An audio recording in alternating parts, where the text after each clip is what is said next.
اعوذ باللہ من الشیطان الرجیم بسم اللہ الرحمن الرحیم۔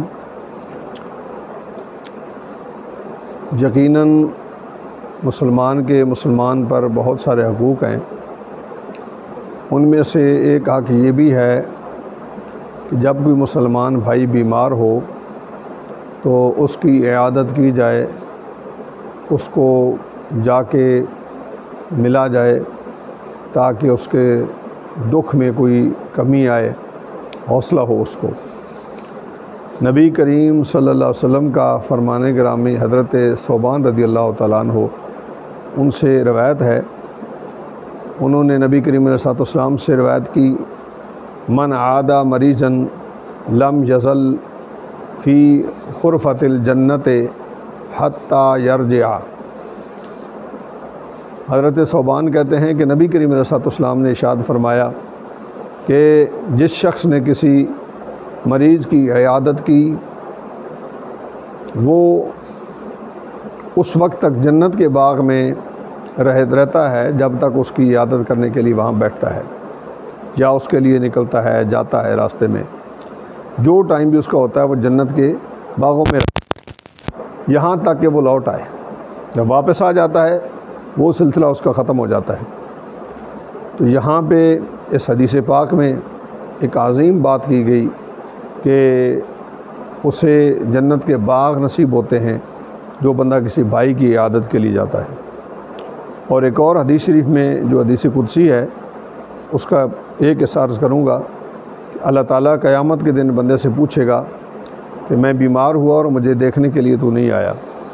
تو بندہ عرض کرے گا یا اللہ تو خود شفا دینے والی ذات ہے، تو کیسے بیمار ہوا؟ تو اللہ فرمائے گا کہ فلاں بندہ بیمار تھا اور تو وہاں اس کی عیادت کے لیے نہیں گیا، اگر وہاں پہ تو جاتا تو مجھے وہاں پہ پاتا۔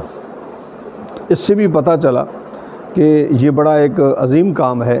اور پھر دیگر جو روایات ہیں، اسناد میں تو کوئی ضعف بھی ہوتا ہی ہے لیکن فضائل میں وہ کام آتی ہیں، ان میں یہ ہے کہ نبی کریم علیہ السلام نے فرمایا کہ جب تک وہ بندہ بیٹھا رہتا ہے اللہ تعالیٰ کی رحمت کے سائے میں رہتا ہے۔ اور ایک اور روایت میں ہے کہ جو بندہ صبح ٹائم نکلتا ہے کسی مریض کو دیکھنے کے لیے، شام تک 70,000 فرشتے اس کی مغفرت کے لیے دعا کرتے رہتے ہیں۔ اور ایک روایت میں یہ ہے کہ وہ بندہ جب قدم اٹھاتا ہے مریض کی عیادت کے لیے، اس کا ہر قدم پہ ایک گناہ مٹا دیا جاتا ہے اور درجہ بلند کر دیا جاتا ہے۔ اور یہ بھی ہے کہ جو بندہ عیادت کے لیے جاتا ہے اللہ تعالیٰ اسے حج اور عمرے کا ثواب عطا فرماتا ہے۔ یہ تو ایک بہت بڑی فضیلت ہے، لیکن اب اس میں گزارش یہ ہے کہ کچھ آداب ہیں اس کے۔ جاؤ تو وہاں پہ دیکھو اگر وہ مریض بہت زیادہ تنگ ہے، تھوڑی دیر کے لیے اس کو بیٹھ کر اس سے دعا کرائی جائے اور پھر واپس آ جائے۔ ہاں، ایسا بندہ جس کا بیٹھنا وہاں پہ ضروری ہے، ایسا شخص جس کے رہنے سے مریض کو سکون آتا ہے۔ اب دیکھیں نا، آپ کسی کو دیکھنے جاتے ہیں تو وہ بیچارہ اگر لیٹا ہوا ہے تو وہ بیٹھ جاتا ہے، تکلف پڑ جاتا ہے۔ اس تکلف سے بچانے کے لیے کہا گیا کہ تھوڑا ٹائم رہیں وہاں پہ، جتنا ٹائم آسانی سے۔